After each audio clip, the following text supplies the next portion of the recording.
Alright everybody, welcome back to my Halloween marathon, and we are now on day 23 of this crazy run. And for today I will be talking about a game tied to a movie franchise that is not only beloved by many, but for me is one of my favorite movie franchises of all time, except for the 2016 reboot. Ladies and gentlemen, Ghostbusters. I was thinking of doing one for the Genesis, because that one was not that bad, but this one over here is just a more recent take on the game, and pretty much the best Ghostbusters game in the franchise, although when you look at all the others, that's not saying much, but let's just take a look and see why many believe this one here is the best Ghostbusters game made. Are you troubled by strange noises in the night? Do you experience feelings of dread in your basement or attic? Have you or your family actually seen a spook, specter, or ghost? If the answer is yes, Now, first then of all, don't let's wait just another bask in the glory of knowing that somehow, some way, after 20-something years, somebody was able to get all the 4 actors from the original 2 movies to come back together and bring back to life these characters that we fell in love with back in the 80s. They also got a couple of the other actors from the original movies to lend their voices and their likeness to the game as well, so it wasn't just the original 4. They even had Sigourney Weaver finally accept a role in the game, but by the time that she accepted, unfortunately the game was already too far into development, and so she was left out of the story. But she is mentioned in the game. I'm still kind of bummed out that they left out Rick Moranis because he didn't accept the role to be back as Louis Tully. Because I'll be honest with you, he's one of my favorite characters, and every time he makes an appearance on the screen, it's just so funny. Some of my favorite short scenes from the first 2 films involve his character. Yeah, it's a shame too. I'm kind of sad when I found out that he had turned down to reprise the role of Louis Tully. But we'll always have the first 2 movies. Strange in your neighborhood. Who you gonna call? Anyway, but I'm steering way too far from the whole point of this video, and that is to talk about the Ghostbusters game that came out in 2009. The Ghostbusters are actually now training a new recruit, which is you, and they will actually take you along their missions as they teach you on how to catch the ghost.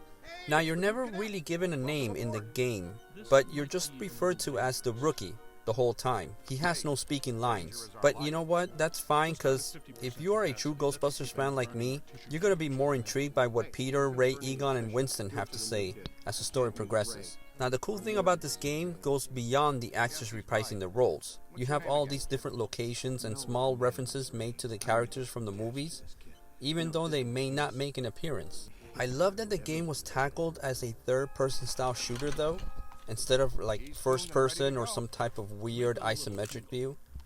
I mean, it's the perfect perspective as you're put to the test by going along for the ride with the rest of the team to uncover the sudden rise in paranormal activity throughout New York City. Now, the levels are not too long and they're not too short either, or to the point that they get maybe a little bit annoying or tiresome, with the exception maybe of the second level, inside the hotel.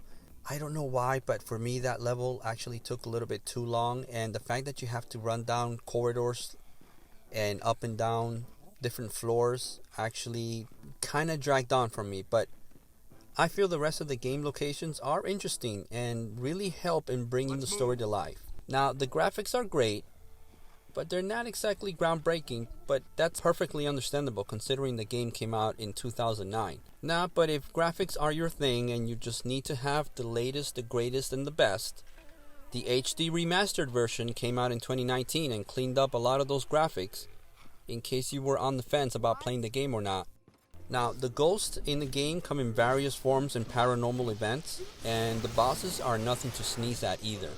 They are not easy. For me, it was the second boss, which took me forever to beat, at least for me, but again, you might have an easier time. And then you got the cool sound effects, you know, the proton packs when you fire them. All right, you've got it good and winded. Next stage, cap 'em. You can project the capture stream or wrangler manually using this control. On the other hand, the pack will detect when a ghost is sufficiently weakened and auto-select the capture stream setting. Get in there and throw a capture stream on that tub of goo. And you got that chilly yet never overbearing soundtrack that adds to that Ghostbuster atmosphere. And sure, yeah, some of the short comments from the crew sometimes do get a bit repetitive, a little bit annoying, but nothing too extreme or enough to affect the gameplay. Whoops, Monkey Suit doesn't like that. We've got to fight him to keep him in the cone. And there! Oh, yes! One escapee accounted for. I mean, this game right here, this is a love letter to the original film and all its fans. It is the sequel we wanted, but weren't expecting at that time. I mean, even Dan Aykroyd himself stated that the game is basically part 3, since it included many ideas that he and Harold Ramis had written down when they were writing up a script for the third Ghostbuster film.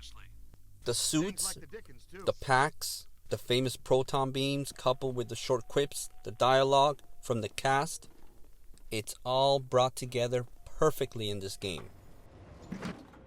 Well, hello. You're perfectly safe now, Miss. The Ghostbusters are here.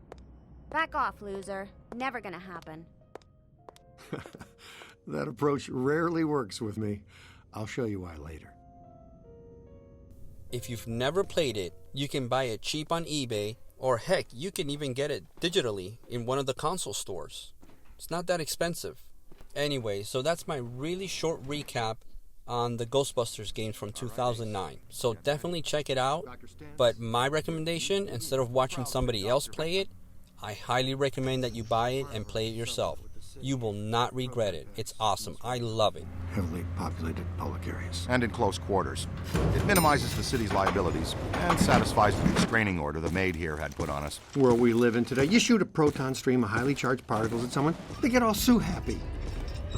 It's him! Alright, so join me here tomorrow for day number 24, when I will be talking about a certain 16-bit game that took ambience to a whole new level. Stay tuned. Until then... Are you troubled by strange noises in the middle of the night? Do you experience feelings of dread in your basement or attic? Have you or any of your family ever seen a spook, specter, or ghost? If the answer is yes, then don't wait another minute. Pick up your phone and call the professionals. Go, Ghostbusters!